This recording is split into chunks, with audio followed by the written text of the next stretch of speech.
দুই বাংলার জনপ্রিয় অভিনেতা চঞ্চল চৌধুরী নিজের বিবাহবার্ষিকী ভুলে গেছেন। তবে স্ত্রী শান্তা মনে করিয়ে দেওয়ার পর অনুশোচনা অনুভব করছেন তিনি। সেই অনুভূতি ফেসবুকে পোস্টে শেয়ার করেছেন চঞ্চল।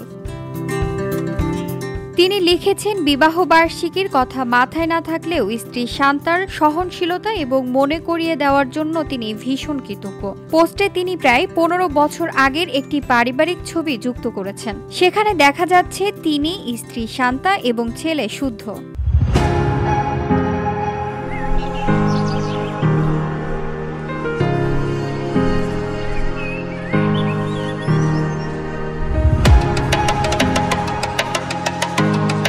চঞ্চল স্বীকার করেছেন, আজ তাদের বিয়ের দিন হলেও তা মনে ছিল না, এমনকি কততম বিবাহবার্ষিকী তার নির্দিষ্টভাবে জানতেন না। অভিনেতা হিসেবে সফল হলেও ব্যক্তিজীবনে ভুলে যাওয়ার প্রবণতা তাকে প্রায়ই অস্বস্তিতে ফেলে। শেষে তিনি স্ত্রীকে ধন্যবাদ জানিয়ে শুভ বিবাহবার্ষিকী লিখে ভালোবাসার বার্তা দিয়েছেন।